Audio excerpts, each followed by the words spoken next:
அம்மா சமையல் சேனல் உங்களை அன்புடன் வரவேற்கிறது. இன்றைக்கி அம்மா வீட்டில் இருக்கிற 3 பொருளை வச்சுக்கிட்டு ரொம்ப ஈஸியான இது வரைக்கும் நீங்கள் சாப்பிட்ருக்காத வழியை புது விதமான ஒரு ஸ்வீட்டு செஞ்சு காட்ட போகிறேன். இது வந்து எந்த கெஸ்ட்டு வந்தாலும் வீட்டில் இருக்கிறவங்களுக்கே நீங்கள் இந்த ஸ்வீட்டை செஞ்சு கொடுத்தாலும் எப்படி செஞ்சீங்கன்னு சொல்லிவிட்டு மறுபடியும் கேட்பாங்க. ரொம்ப சுவையாக இருக்கும். கண்டிப்பாக நீங்கள் வீட்டில் செஞ்சு பார்த்துட்டு கமெண்ட் செக்ஷனில் போய் கமெண்ட் போடுங்க. வீடியோ உங்களுக்கு பிடிச்சிருந்தா லைக் பண்ணுங்கள், ஷேர் பண்ணுங்கள், மறக்காமல் அது பக்கத்தில் இருக்க பெல் ஐக்கானையும் கிளிக் பண்ணுங்கள். அதுக்கப்புறம் சப்ஸ்கிரைபும் பண்ணுங்கள். ஸ்வீட் செய்யறதுக்கு தேவையான பொருள்: 1 கப்பு மைதா மாவு எடுத்துக்கிட்டு தேவையான அளவு கொஞ்சம் உப்பு போட்டுங்க. இதுக்கு வெறும் மைதா மாவு மட்டும் போட்டு வறுக்கிறதுனால கொஞ்சம் உப்பு போட்டுக்கணும். ஒரு 2 ஸ்பூன் நெய் எடுத்து லேசாக சுட வச்சு அதில் போட்டு கலந்துக்கணும். லேசாக சூடு வைங்க. சுட வச்சு அந்த நெய்யை அதில் ஊற்றினா தான் கொஞ்சம் மொறுமொறுப்பு கொடுக்கும். அதனால் இதை போட்டு நல்லா கலரி விடுங்க. நல்லா கலரிக்கிட்டே இருக்கும்போது இப்படி பிடிச்சி பார்க்கணும். மாவு நல்லா பிசைஞ்சிக்கணும். நல்லா அப்படி நெய்யை ஊற்றி கலரி பாருங்கள். 2 ஸ்பூன் நெய் இருந்தால் போதும். அதை லேசாக சுட வச்சு ஊற்றணும். ஊற்றிட்டு அதை உப்பையும் அதையும் போட்டு பிசைஞ்சி இப்படி கையில் பிடிச்சி பார்க்கும்போதே உருண்டை மாதிரி வருது, கொழுக்கட்டை மாதிரி. அதுக்கும் பிறகு லேசாக தண்ணி ஊற்றி நம்ம சப்பாத்திக்கு பிசைகிற மாதிரி திக்காக பிசைஞ்சிக்கணும். ரொம்ப தடதடன்னு பிசைஞ்சிடக்கூடாது.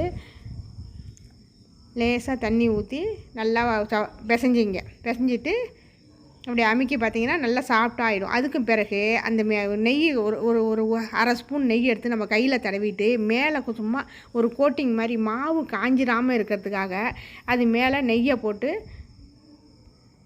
பிசைஞ்சிட்டு அப்படியே தட்டை போட்டு மூடி வச்சிடணும். ஒரு 3/4 மணி நேரம் 1 மணி நேரம் அப்படியே ஊறட்டும். ஊறின பிறகு அந்த மாவை எடுத்து பார்த்திங்கன்னா நல்லா ஸ்பாஞ்சாக மெதுன்னு சூப்பராக இருக்கும். அதில் சப்பாத்தி போடுற கட்டையில் எடுத்து போட்டு நல்லா உருட்டி ரொம்ப மொத்தியும் கிடையாது, சப்பாத்தி பதத்தில் இருந்தால் போதும். ரொம்ப மொத்தியாக இருந்ததுனாலும் மொறுமொறுப்பு கிடைக்காது உங்களுக்கு. அதனால் சப்பாத்தி மாதிரி லாட்டிக்கிட்டு நமக்கு எந்த ஷேப் வேணுமோ அந்த மாதிரி செஞ்சுக்கலாம். இப்போது டிசைனுக்காக சமோசா மாதிரி செய்யலான்னு சொல்லிவிட்டு சோமோசா மாதிரி செய்யலாம். தீபாவளி ஸ்பெஷல் ஸ்வீட்டாக இருக்கிறதுனால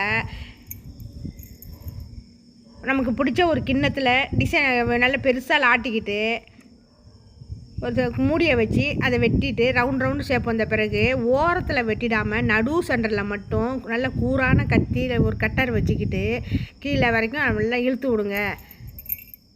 அடி மாவில் படிக்கிற அளவுக்கு நீளாக இழுத்து விட்டு கட் பண்ணிவிட்டு இந்த டிசைன் செஞ்சு சோமோசா மாதிரி மடக்கணும். இது டிசைன் உங்களுக்கு செய்யறதுக்கு கஷ்டமாக இருந்தால் சும்மா முக்கோணமாவோ இல்லை சதுரமாவோ ரவுண்டாவோ எந்த ஷேப் உங்களால் பிடிக்குதோ அந்த மாதிரி கூட நீங்கள் செஞ்சுக்கலாம். இது பார்க்குறதுக்கு கொஞ்சம் அழகாக இருக்கும். அதனால் இந்த டிசைனுக்காக நான் இந்த மாதிரி செஞ்சு காட்டுறேன் உங்களுக்கு. இந்த கோடு அழகாக இருந்தால் பார்க்குறதுக்கு பிள்ளைங்களுக்கு ரொம்ப விருப்பமாக இருக்கும். உள்றையும் எண்ணெய் எல்லாம் பூந்து நல்லா வறுத்து எடுத்த பிறகு நல்லா மொறுமொறுப்பு கொடுக்கும். அதுக்காக நான் இந்த மாதிரி ஷேப் செய்கிறேன். இது செய்ய முடியலன்னா சும்மா சதுரமாவோ இல்லை முக்கோணமாவோ ரவுண்டாவோ போட்டு கூட வறுத்து எடுத்துக்கலாம். இது பார்க்குறதுக்கு அழகாக இருக்கும். குழந்தைங்க இதை பார்த்த உடனே ரொம்ப ஆசையாக சாப்பிடுவாங்க. அதுக்காக ஒரு டிசைன் செய்கிறேன்.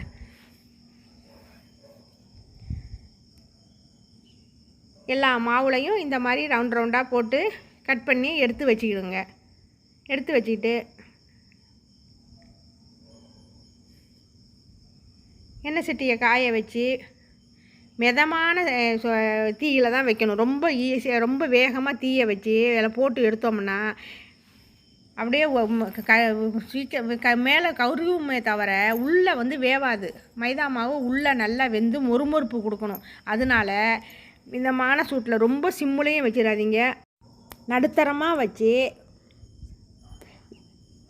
மேலே கிண்டி விட்டு நிதானமாக வறுத்து எடுக்கணும்.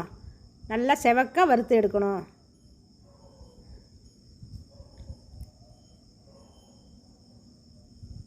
உள்றையெல்லாம் எண்ணெய் பூந்து நல்லா மொறுன்னு இருக்கும். இதை இப்படியே கூட சாப்பிட்லாம். நம்ம ஸ்வீட்டு எல்லாமே வேணான்னா இது மாதிரியே சும்மாவே இப்படியே சாப்பிடலாம். மொறுன்னு ஸ்வீட் நல்லா இனிப்பாக நல்லா இருக்கும். வெறும் மைதா மாவுலேயே உப்பு போட்டு பிசைஞ்சதுனால இப்போ ஜீராவில் ரெடி பண்ண போகிறோம். நம்ம 1 கப்பு மைதா மாவு எடுத்ததுனால 1/2 கப்பு ஜீனி இருந்தால் போதும். 1/2 கப்பு ஜீனி ஊற்றி 1/4 கப்பு தண்ணி ஊற்றுங்க. தண்ணி ஊற்றி ஜீனியை நல்லா கிண்டி விடணும். கிண்டி விட்டு கம்பி பதம் வர்ற வரைக்கும் கொஞ்சம் நேரம் கிண்டிக்கிட்டே இருக்கணும். ஜீனி நல்லா கரையணும். கரைஞ்சிட்டு ரொம்ப பாகு 2 கம்பி பதம் வந்தால் போதும். சும்மா லேசாக ஒட்டி 1 கம்பி பதம் வந்த உடனே நம்ம நிப்பாட்டணும். அதனால் நல்லா கிண்டிக்கிட்டே இருக்கணும். கிண்டிட்டு இப்படி கையை தொட்டு பார்த்தா 1 கம்பி பதம் வரணும். அது வரைக்கும் கொஞ்சம் நேரம் தீரா வேகணும். இப்படி கையில் எடுத்து அப்படி பார்த்தீங்கன்னா நல்லா கம்பி ஒட்டுற மாதிரி வரணும். கையில் ஒட்டி பார்த்தோம்னா 1 கம்பி பதம் வரணும். இந்த மாதிரி 1 கம்பி பதம் வந்த உடனே ஸ்டவ்வை ஆஃப் பண்ணிடணும். ஆஃப் பண்ணிவிட்டு நம்ம வறுத்து வச்சுருக்கிற சுவீட்டை எல்லாம் அதில் போட்டு ஒரு 5 நிமிஷம் ஊற விடணும். ஊற விட்டுட்டு உள்ளே ஜீரா உள்ளே எல்லாம் போய் நல்லா ஊறி வரணும்.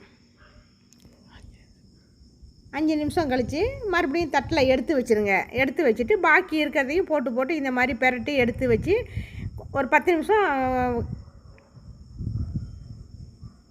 ஆறட்டும்.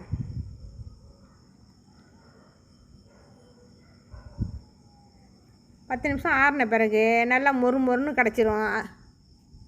இது மேலே முந்திரி பருப்பு, திராட்சை, பாதாம் பருப்பு எல்லாத்தையும் சீவி வச்சுக்கிட்டு மேலே தூவி விட்டிங்கன்னா பார்க்குறதுக்கு ரொம்ப அழகாக இருக்கும். ரொம்ப சுவையான, ரொம்ப ஹெல்த்தியான ஸ்வீட் ரெடி. இதை வீட்டில் எல்லோரும் கண்டிப்பாக செஞ்சு பாருங்கள். ரொம்ப ஈஸியான ஸ்வீட்டு. தீபாவளி நேரத்துக்கு கூட இது செய்யலாம். செஞ்சு பார்த்துட்டு கமெண்ட் செக்ஷனில் போய் கமெண்ட் போடுங்க. இந்த சேனலை கண்டிப்பாக சப்ஸ்கிரைப்